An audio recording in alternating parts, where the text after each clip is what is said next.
Alright, I'm going to make this video, try to make it quite short, quick, concise. This is a build, this is a support first build, Army of Wolves, and what we're going to be doing here, we're going to cover the build very quickly. I played duo through campaign as Wolf, my buddy was Bear, so this build is more designed for if you have any couch co-op or if you want to play with friends. It's a pretty good supportive build. I started off as mercenary with the go tactician, with this line in particular being very good offensively. I'll just kind of cover the pathing. We just come navigate here. We get the AoE haste, extra haste buff. We might be able to drop these nodes potentially. They're pretty good. I think it might be worth it. There might be some value elsewhere. Strong defensive options here for more armor, evasion, stun resist. I came through down here.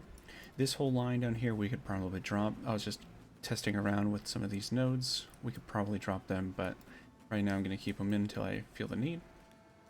Over here we have some rage, max rage with some rage on when hit. This is just to help with consistency. Big important here is these nodes here for more damage to allies, damage for yourself, but mainly for the area of the presence area of effect, as well as giving allies rage. This is important for funneling rage to your ally, but more importantly for my build, it's also to help with the wolves and make the wolves do enough damage to be relevant. We path all the way up here.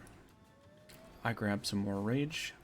We grab some more rage nodes. This is another good one to have rage to get minion damage. So rage not only gives me damage, it gives them attack speed, it gives them damage, and then they also get rage themselves, which gives them a more damage multiplier. Pretty good tech for some good value for rage. Come up here, get some attack speed and minion speed. This might be not, you could probably drop this. I mainly got it for the minion movement speed because the minion nodes in the side of the tree are scarce. I came up here for Iron Slippers and Scarred Faith. I might be overcooking with Scarred Faith, I'll talk a little bit about that in a moment, but Iron Slipper is amazing value. Going a pure energy shield, boots, I wish I had movement speed, but it is what it is. I offered to go a little bit slower, but anyone can pick up movement speed and trade off some. But you should look around to get about 300 energy shield, and this will give you like 900 base armor, which is better than if you want a pure armor boots. And if I hover over and hold Alt, you can see that it would take my armor, it would give me almost 4,000 armor, which is kind of crazy with my current setup. So this node is insane for nodes. I think ultimately I don't need a ton of energy shield, so I think the better play might have been to go a hybrid evasion energy shield and get a line of deflection for the suffix. Probably is a better alternative. And I'll still get around 600 energy shield, which is good for my build, and I'll explain why in a second. So then we come up here, we get these mini nodes. I got flesh crafting. I thought this would be useful just to add a little extra bulk to the minions, since everything we have is a minion, but unfortunately Pounce is considered not companion, while Wolfpack is. So these nodes are not super great because they only affect half your wolves. While I do agree the Onslaught is pretty good, and the attack for your personal is probably good, it's probably worth getting this if you're going less into the support line. I did come up all the way up here though to grab some of these nodes. This is good minion damage all around with some bulk and some HP. Pretty value there, I believe. You can invest 2 points to get another jewel socket as well, but that kind of covers the tree. I don't really have a leveling build on this. I would probably recommend to do a normal leveling if you're solo. If you're playing group play, then you can kind of do what I was doing and just go all in on the support and just buff your friends. For the lines here, we have Solid Plan. This gives 50% less variation on persistent buffs. This is a good counteract to the Lore of the Wilds, because Lore of the Wilds makes anything non-minion. It says 50% less reservation efficiency, which means twice the cost. So this doubles the cost of any buff, and this halves the cost of any buff, so they cancel each other out. And so that's why I'm able to run 3 defensive auras with Wind Dancer, Ghost Dance, and Barkskin being only 30 each. So if I turn off Ghost Dance or Barkskin here, you'll see I go to 34, and I have some reservation efficiency, so there's a little bit there. But basically it's 30 rather than 60, and these interact with each other pretty well. I might be overcooking on the defenses here, but we're kind of going 3 ways. We have armor, evasion, and energy shields. We're going a little bit trifecta going on here, and they all feed into each other. And that kind of covers like the defensive side here with Polished That Gear and Staylight Use Cover with Scarred. This is my newest thing I've been testing out with the Scarred Face. I think it's good on paper. or like in practice, it looks deceiving. I don't know how much value I'm actually getting it, but napkin-wise, napkin math felt pretty good to kind of cover my defenses here. We are overcapped on armor technically right now with, I say overcapped, again, armor's relative, based on the hit you take. So the general rule of thumb is because we have no more than 50%, that means the highest amount of reduction we can reduce is 50%, which is roughly 10 times the amount of armor as damage. So to kind of quickly explain that, I have 11k armor right now, as you see here. This node makes it so that I defend with 200% of my armor. So I block armor with actually 22k because it doubles my 11k. However, I can only reduce physical damage up to 50%. I can't reduce it more. The general rule of thumb with armor is 10 times the amount of armor is how much is 50% reduction for the physical hit. So that means 22k armor, I can reduce 50% damage from all physical damage up to a 22,000 damage hit. Or sorry, a 2,200 damage hit of physical. So, which is pretty big. That's like basically my entire health pool. I can reduce a 2200 hit of physical down to 1100 with this on. Anything more will start to have less and less effect, but 2200 hit in pure physical is a lot. I think that's pretty good.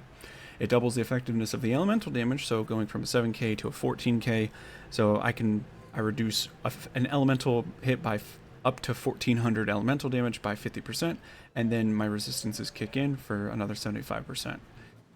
On top of that, we have about 40% evasion. This is pretty decent, nothing amazing. But with the polished gear, I'm able to get 20% of my armor as deflection. So just off of just armor, I'm able to get a 25% deflection rate, which is pretty good. It's not bad, it's not great. And my gear has a lot of improvement. My gear is pretty trash overall. Like I focused on defense pretty high. I'm doing T15s, but I could definitely probably spend some money and get some better gear. I have about 8 divine right now in the bank. It won't get me too far, but I would say, for example, I would probably do an evasion energy shield base so I can get a deflection line on the suffix here. My belt right now is completely useless. It's not providing me anything. I would actually probably look for a belt that gave me chaos. I say useless, it still give me a lot of life. It's mainly the only reason I'm using it right now. But I would roll a chaos resistance and then also get a hybrid chaos roll using I believe it's a Kurgle suffix with desecration for a guaranteed double chaos roll. So I could get upwards of 40% chaos resist just on my belt. That would overcap me and I could drop chaos elsewhere. So that's a pretty good idea there. Gloves are pretty good with elemental damage. And then my helmet is elemental damage. I'd be able to try to find a helmet that trades the chaos resist here for deflection rating based on evasion. My chest piece, I would like to have that as well. And that way I could more realistically get closer to a 50% deflection rate, if not more. That could be pretty good. Other than that, that's kind of the gearing from a defensive layer. I just have the multiple layers, so I have armor. We have the armor that does that. We have our evasion, pretty high evasion. We have a high deflection. And here's where I'm cooking a little bit with the Scarred Faith. So energy regen you can't regen, and you can't, your energy chart doesn't recharge. But any 5% of damage is recouped as energy shield. With the sheer amount of armor I'm able to get, like I said, 5% of any damage. I say 5%. It's technically this is 5% even prevented, which would be 2.5% of any physical hit up to what did I say? 2,200 physical damage. I would regen as energy shield, 2.5 per enemy power. So on bosses, we're looking at 50% of that hit comes back as energy shield. So if a boss hits me for, let's say, 2,200 physical, I take 1,100 and I get 550 of that back as energy shield over 8 seconds. Pretty good. This doesn't look like it does much, but I feel like this is a powerful node for my build specifically for bossing or heavy hitters. Again, I haven't been playing with a lot, but I don't know what's more useful of being able to actually regen. We just have no nodes of faster start, so I'm stuck at the 4-second delay. And when you're just kind of gassing as a melee character, this doesn't work very well. However, because I'm going evasion and I have a healthy supply of it, that's where Ghost Dance is kicking in. Ghost Dance gives you energy recovered, and this is not prevented by Scarred. So it's physical damage taken, but also my Ghost Dances are giving me back like a third of my energy back. And then Bark Skin, anytime I lose energy shield, I'm getting more armor. And more armor is going to give more deflection chance and ensure higher hits that are then being doubled. So the effective of Bark Skin is being doubled by my Ascendancy up to 50%. And so it's like everything's kind of synergistically working out. You got Wind Dancer that's making me have 30% more evasion, so that's just more energy shield back on Ghost Dance, and we kind of got this like cycle here that seems pretty well. With Wind Dancer, I put like Blind on to just lower accuracy, and then get me a little bit more rage, tack on some lifesteal, because why not? I'm not sure what else to fit in here, so I just did some more utility. Defensive utility Wind Dancer, and I'm feeling pretty tanky. Like again, I could get so much more defenses on my gears. Everything I have is pretty much defensive with no offense. My weapon here, I crafted this pretty good overall.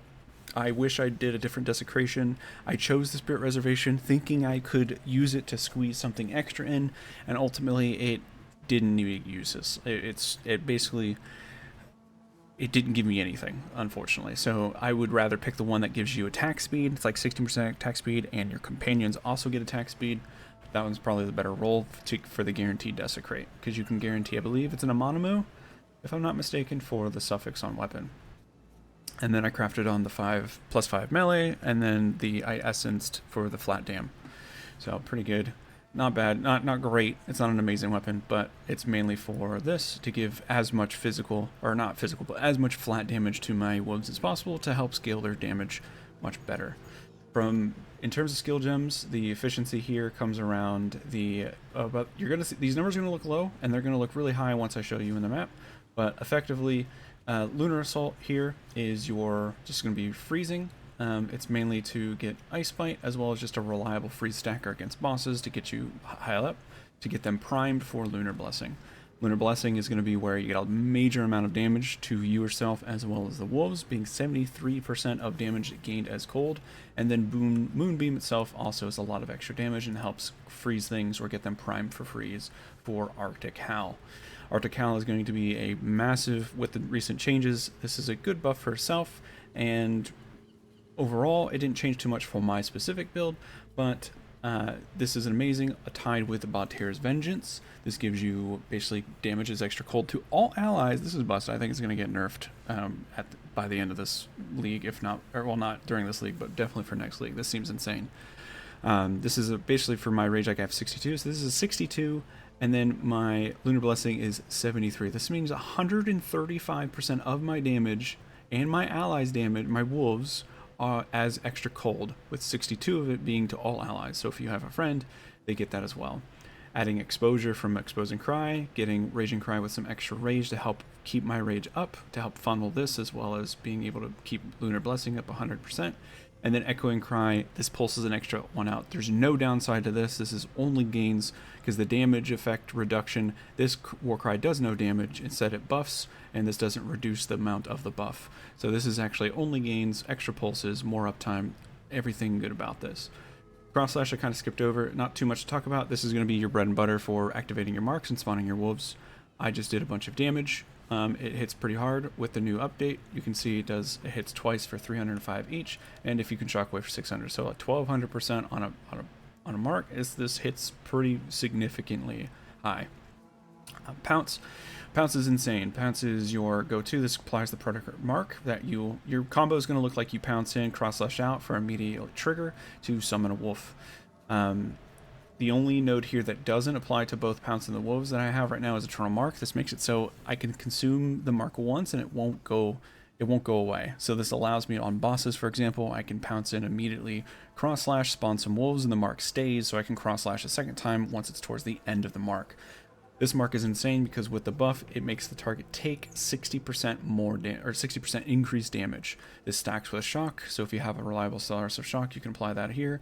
There's a gem you can also add if you want to lower the wolf's damage a little bit. You can attack it on. That makes it so when you consume a mark, you apply shocking ground. That could be an extra source for more, if you want to go lean more into the support side for a buddy on bossing, where you have the 60% from this, as well 20% shock if they don't have a source of shock. So 80% increased damage taken, pretty nuts, that you can just give to all your friends. Other than that, the other benefit of Pounce is it's both a melee and a minion, so it scales from the melee level gems from weapon and gloves, as well as the minion level from scepter and helmet, and then you can get either on amulet if you want. I believe I calculated it's like you can get somewhere like up to like plus, what is it, like 17 or 18, so you can get this to almost like skill level 40. Like it's kind of, I don't know how crazy that will be. I only have like a plus, what is that, 7 or 5 plus 4, so I have plus 9 right now. But it's crazy that it can go that high, and it double dips on those. So I don't know how correct these wolves would be at a skill level of 38 compared to 28, but I'm assuming it's insane. Wolfpack are companions. I just have basically just all damage, giga damage. Wolves are I don't know, I've never played minion build, so I'm not a veteran in the minion space. This is the first time I played anything minion related. So wolves with 5k, and then I have the Pounce one because it's a 4 levels higher on the skill gem. They have 7.2, so a little bit tankier. And then my defenses. So that covered all that. Let's go ahead and show a little bit of the build. I'm not able to do like crazy juiced things at the moment without risk of dying, so I'm just going to kind of slap in and showcase just this tier 15 with there's that crit and fire damage. We'll just slap it in. I have my tablet is Abyss. Abysses get stronger, I believe, as you close the gates. So the general gameplay you're going to be is keeping up Lunar Blessing and proccing your mark. You're just kind of going to leap around, get some rage. While you're raging, you're just going to pop your war cry. Your war cry is going to start freezing things. You're going to get buffs. As you get buffs, so let me just pause right there and see if I can showcase a little bit. So in town, you might have saw that I had around like 7, I think it was 7k, 8k DPS. I've like quadrupled my damage. This is with all my buffs active. This is while you're running Lunar Cry. You got your Arctic Howl going, not even including the empowered attacks that give extra flat. But this is basically just through the 135% bonus extra cold. You can see my physical damage is only 3k, but my cold damage is 9k. It's like triple that. So it's insane. And then you come and look at my wolves. I don't know if I showcased the wolves damage before, but like Pounce, basic attack, they're doing almost 27,000 damage per wolf. I have 7 of these wolves. They're doing 3.5k physical, 8,400 cold. They're just, I mean, when they attack things, they attack. I'm not near one of these wolves, so it's not showcasing it. One thing to know for anyone that is doing Pounce, you might notice that when you take gems out and stuff, it doesn't affect the damage. It's because these are temporary minions. They snapshot their stats, like their base stats, at the time of creation. Meaning, until they die, you can't change. They're not dynamic. Companions will change dynamically. I can take this out and put them back in, and their stats will change. But Pounce minions, because they're temporary, they won't change while you're metting. It makes it harder for testing purposes because you gotta like kill them and then resummon. You can like click the gem off and then back on, and it'll resummon, or it'll kill all the ones you exist. But for testing purposes, it's something really annoying. Not a fan of that, but I understand why. So I'm not sure if anybody really knew that. I saw a lot of comments out there thinking that the wolves don't scale. They do, it's just again, they're not dynamic. So similar, like I said, we're just kind of coming through here. I'm not capped on chaos, so chaos is going to hurt me bad. I only am at 52%. Kind of showcasing some of the general gameplay, and then I haven't done a delirium before. That's at least not with Abyss and all this. So this is a little bit rippy, double damage offense. I wouldn't run this probably normally otherwise as like a showcase. It's just a map I just slapped for normal. Again, we want to keep Lunar Blessing up. Sometimes I just not paying attention and I drop it as I'm talking about this. I'm going to try and make my way more towards the boss. The boss damage on this build feels pretty good. The wolves just kind of slap. as you have so many, they get a full surround. A lot of times, even though I do so much extra cold, there's a lot of times where they'll just stun the boss instead of freezing because they're just doing for against bosses that have high cold resist. I don't really have an answer for high cold resist outside of exposure. We could sock it in pen, and that's probably the better route to give the monsters 30% more pen for all my wolves. That's I don't play minions, so I don't really know the pros and cons to a lot of the minion stuff. But generally, this is kind of how it goes. You just kind of run around. You'll see the wolves number. That's the temporary wolves. And again, you just kind of leap in and then slash out. Because what this is doing is it's spawning a wolf every time it triggers, and then because you have the mark doesn't expire on trigger the first time, it means when they die, they will trigger a second one. So every mob that you mark and cross slash will give you 2 wolves, and then on bosses, you're going to get 2 wolves on the first slash anyway. So it makes it very nice. I wish there was a benefit that it would further give your wolves after you have the maximum amount. But I will say, as you see, like my wolves getting like tripled, like 6 times their damage. When playing with a party with my buddy, like I was like doubling his damage most of the time, and sometimes doing more than that. So this build feels really good in a party. I would highly recommend. So with the bosses, it's kind of similar where I'm fishing to get freeze up, and then once she's primed for freeze, I'm going to war cry to get a freeze off. This boss is really annoying, being melee.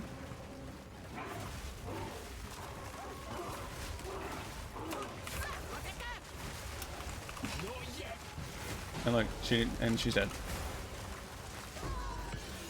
Like, again, it's not super juiced, so it's nothing crazy.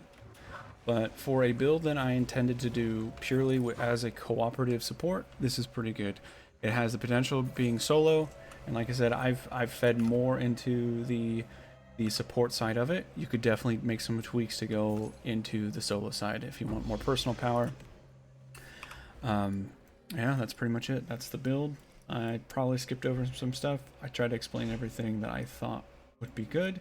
Oh, some problems with the build. Yeah, the negative. So, thankfully, this recent patch yesterday actually made the wolves feel so much more better at getting on people. They still body block each other a little bit in hallways and tight spaces. They will stack up on each other, but only when they leap slam. So they will have, you'll notice, they have a leap slam ability on a 7-second cooldown. When they multiple leap to the same enemy, they will stack on each other. But if they're just walking up, they kind of body block each other. It seemed a lot better since the patch yesterday, but I still noticed a few times in some of the maps with just like tight hallways and stuff. So there's some critiques there. On bosses and open areas, you kind of saw they get a full surround and they just kind of go to town on the boss. Other critiques is the... Oh, I just had it in my mind. I'll think about it in a second here. The other thing I can think of is rage. Rage is most important. You'll see rage on a lot of my slots. This is minor, not wolf related, but any purity, any scepter that has purity on it, the support gems don't take up spirit. You just get free spirit. So I'm getting like 120 spirit worth of support gems for free. I think this is a bug. I've never played minions before, so I don't actually know, but I'm assuming that's not working correctly because the other scepter types I've tried, like Malice and Discipline, do not let you socket these in for free. So I don't know, but don't expect that. It kind of sucks if we lose these, but it's not the end of the world. It's just some quality of life of some extra recovery speed and stuff that we can easily fit on somewhere else in the gear. And then... yeah, I think that pretty much covers everything. I mentioned the wolves being snapshotting with the pounce, and when you're testing those, remember you have to only see the changes after you kill the one and then resummon a new one as they snapshot. There might be some tech, I don't know if anyone's out there, there might be some cool tech involved where you weapon swap to like as high of a minion level as possible for the pounce, and then, well, that's a good question. I don't know if the pounce, if the spawn is based, it probably is, but if I'm not sure if it's based on when the mark is applied or when the mark is consumed, because that might change things. Either way, there could be some tech around that of snapshotting like Giga Wolves with some type of weapon swap setup. Other things about the build that were negative, Unleash Hell, if you plan on going Tactician and you want to level like this with your friend, I would recommend this first. This is insane early on. It felt really, really good while leveling. It kind of fell off a little bit towards around maps. It wasn't bad, at least early maps. I would say mid yellow maps and onward is when it started feeling like this wasn't really doing as much as I wanted it to. It scales off anything minion related, which is nice, but the problem is there's not a lot of minion nodes. My only minion cluster is this right here. There's no other minion clusters anywhere else other than the companion related ones, and this is not considered a companion, so it's less good. But for early game, this is probably the best first ascendancy to get to just help clear the campaign. If you're not leveling with a friend, I would honestly recommend leveling probably traditional merc and go like crossbows or bows or something like that until probably close to endgame, because really the power points will come from when you're able to get Watch How I Do It, so at least second ascendancy, and you're able to get Lore of the Wilds with a healthy amount of spirit. With just base spirit and Lore of the Wilds, you're able to fit in Wolfpack, Barkskin, and Ghost Dance. I think you might need a tiny bit of spirit actually to fit in the third. Wind Dancer is not necessary. It just helps kind of just, you know, improve the engine, give you some defensive options, and you don't need a lot of spirit to fit in this in. Like I said, I have 35 spirit on chest and a low T8 spirit roll on scepter for 28. So I basically only have 35. What's that? 35 plus 28. So like 63 spirit, which I guess that's a decent amount, honestly. But if you're getting a scepter, this one's just, I like this one. Everything about this was everything I wanted, so I got this one. Pretty straightforward. I socketed in physical attack, more flat. There might be some better options. I'm not a min-maxy person from like a PoE state. Like, yeah, I'm just talking about the text that I found, and I haven't read, so I was just kind of throwing it out there so people can take this and improve on it. Like I said, one last gear switch. Oh yeah, charms. I never talked about charms. I only threw on a stun charm, and I grabbed a Nagma's Chosen. This is just a free max rage bar if you ever take fire damage, so it's just better rage consistency. And then I have a slap it on a bleeding one for consecrated. Yeah, I don't think I've ever seen this. It probably is used. I just never notice it. So it's kind of a dead charm slot from my presence. Other than that, the only other thing I can think of to mention is with the I just lost it. I forget what I was gonna say. It was something with gems. Oh well. Yeah. All right. Cool. Probably missed things. This is just a one and done cut. I'm not doing any editing, but if anybody sees this and learns something from it, you're welcome. And if I discover anything else, I'll probably comment on it. Maybe. Who knows? But yeah. Pretty cool build. I like the idea. Very good support. If you and a buddy like to play couch co-op and you want to do an army of wolves to play with, I think this is a good build. It's not top tier. It's not going to be crazy clear, but the wolves hold their own. They got some good damage. Single target's insane. You just walk around next to someone who does good AoE, and you're going to like double their damage. And if you double their damage, it's basically the same thing as if you're doing the same damage as them, plus whatever else. So that's value in my book.